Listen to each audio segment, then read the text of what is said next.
Nous allons parler maintenant de prophéties coraniques en avance sur les recherches scientifiques contemporaines. Il s'agit de la vie extraterrestre.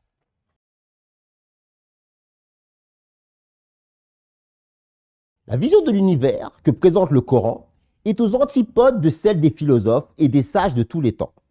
Au moment de la révélation coranique, c'était l'astronomie grecque qui dominait donc l'esprit des hommes partout dans le monde.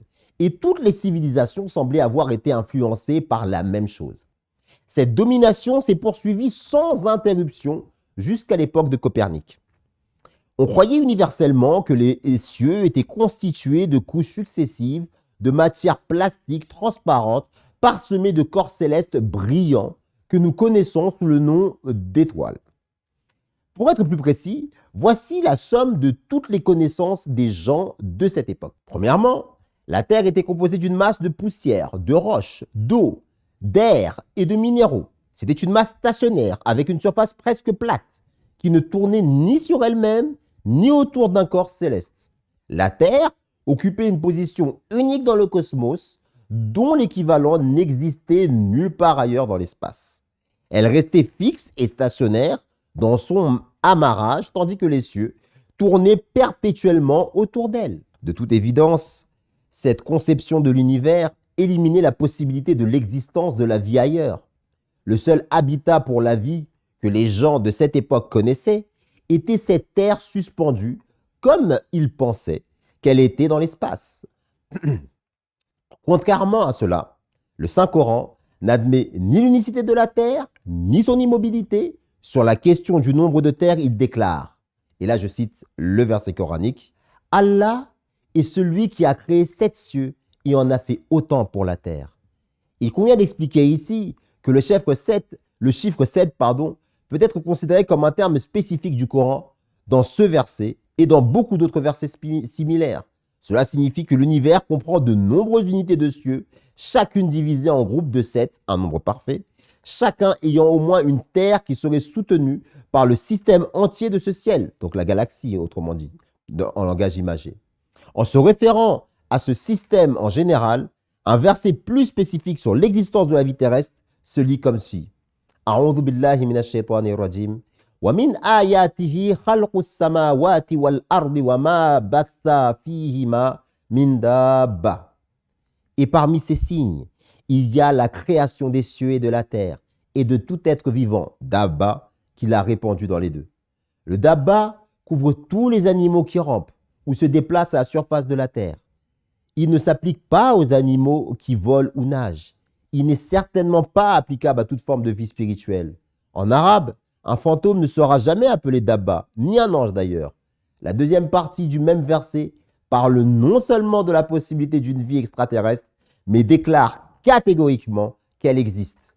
Une affirmation que même les chercheurs scientifiques les plus modernes n'ont pas pu faire jusqu'à présent avec une quelconque mesure de certitude. Pourtant, ce n'est pas tout. Ce que ce verset révèle. L'émerveillement s'ajoute à l'émerveillement lorsque nous lisons à la fin de ce verset qu'il, Allah, réunira la vie dans les corps célestes et la vie sur terre quand il le voudra. Et je cite encore le verset coranique. A'udhu billahi minash shaitanir rajim. Wa huwa ala jam'ihim idha yasha'u qadir. Et il a le pouvoir de les rassembler. Jam'ihim, quand il le voudra. Jam'ihim est l'expression arabe de ce verset qui parle spécifiquement de réunir la vie sur terre et la vie ailleurs. Et le hymne de Jam'ihim prouve bien qu'il s'agit d'êtres vivants.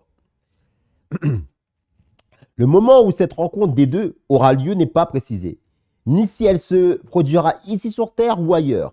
Une chose est cependant clairement énoncée. Cet événement se produira certainement quand Dieu le voudra. Il faut garder à l'esprit que le mot Jama'a peut impliquer soit un contact physique, soit un contact par la communication. Seul l'avenir nous dira comment et quand ce contact aura lieu. Mais le fait même qu'il y a plus de 1400 ans, une telle possibilité ait été prédite est en soi miraculeux. Cette révélation du Saint-Coran a été faite à une époque où la cosmologie en tant que science n'était pas encore née, à un autre âge où une conception conjecturelle prévalait, qui devait faire encore beaucoup de chemin avant de pouvoir même envisager l'existence d'une vie extraterrestre. C'est inouï. Aujourd'hui encore, on ne trouve de telles affirmations que dans la science-fiction. Les scientifiques n'ont pas encore pu se défaire complètement de leur scepticisme antérieur concernant l'existence de la vie dans l'espace. Aucune preuve définitive n'a encore été découverte à l'appui de cette affirmation. Les scientifiques ne parlent encore que de possibilités. Le professeur Archibald Roy, par exemple, de l'université de Glasgow, est l'une des nombreuses personnalités enthousiastes profondément engagées dans la recherche des possibilités de vie extraterrestre et donc de formes de vie intelligentes sur les corps célestes.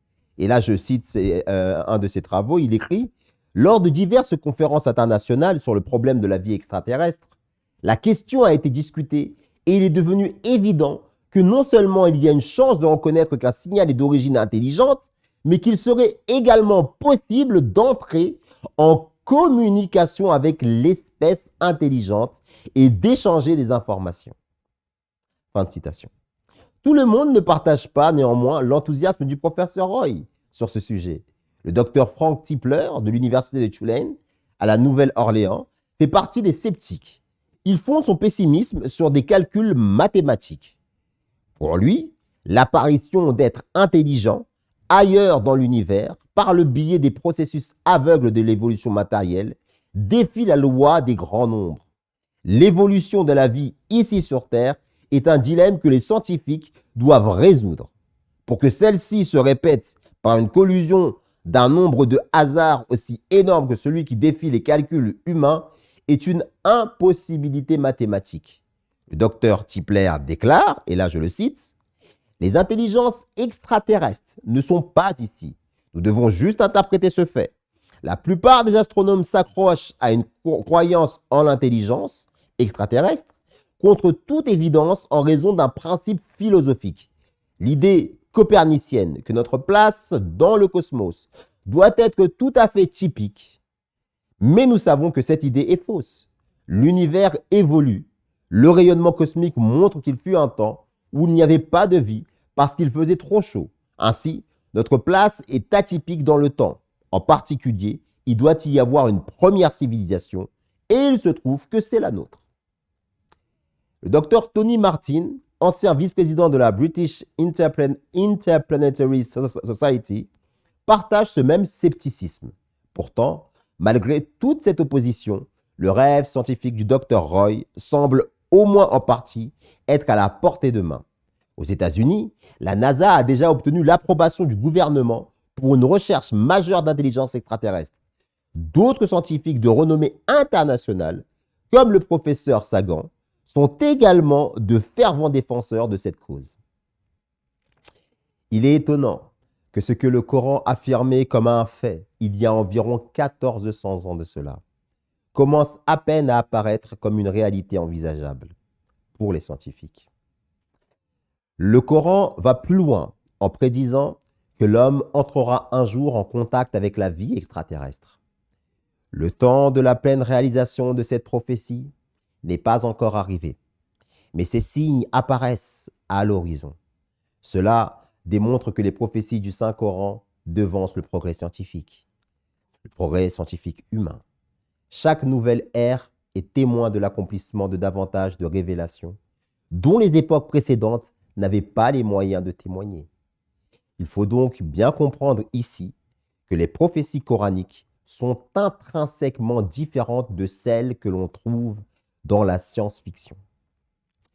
Il n'a jamais été rare que la fantaisie humaine s'envole du tremplin des faits connus de la nature pour aller dans le sens des choses à venir. Mais il est rare que l'avenir témoigne des prédictions impliquées dans de telles envolées fictives. De plus, toutes les œuvres de fiction restent invariablement confinées aux possibilités créées par la connaissance de l'époque. Les auteurs de fiction s'inspirent toujours des connaissances actuelles pour visualiser ce qui pourrait émerger demain. Le plus souvent, cependant, leurs suppositions s'avèrent plus farfelues les unes que les autres. L'avenir tel qu'il est sculpté ne suit pas les dictats de leur vision. Cela ne peut que conduire à la conclusion inévitable que l'exercice de l'imagination humaine par rapport à l'inconnu a ses limites. Pour illustrer les limites d'une époque particulière en ce qui concerne sa portée imaginative, Le génie de Léonard de Vinci peut être cité comme un exemple. Il a tenté de visualiser la possibilité de vol humain, mais n'a pu la concevoir qu'en relation avec les connaissances alors disponibles. La science et la technologie n'avaient pas, jusqu'alors, atteint un stade où l'esprit humain pouvait envisager l'image de l'homme volant à l'aide de machines actionnées par le feu. Ainsi, la visualisation d'un avion, même rudimentaire, dépassait les limites du potentiel de Léonard de Vinci. Le cas des écritures divines, cependant, est tout à fait différent. Et la connaissance qui y est exprimée ne peut être confinée à une époque particulière. De plus, le hasard n'a aucun rôle à jouer dans leur réalisation. Les découvertes scientifiques des âges successifs n'ont jamais prouvé qu'une prophétie coranique était fausse. Nous devons donc envisager l'avenir avec un espoir fondé de voir se réaliser même les prophéties dont l'avenir décidera. La prophétie concernant la rencontre de la vie ici et de la vie ailleurs appartient à la même catégorie qui reste encore à réaliser. Nous prions pour pouvoir vivre assez longtemps, pour assister au jour glorieux où la vie sur terre établira une sorte de communion avec la vie dans l'espace. Et à ce moment-là, personne ne pourra dire qu'il s'agit de concordisme, parce que cette prophétie ne s'étant pas encore réalisée, mais annoncée par le Saint-Coran sera une preuve définitive de son origine divine. Merci de nous avoir suivis. Wassalamu alaikum wa rahmatullahi ta'ala wa barakatuh.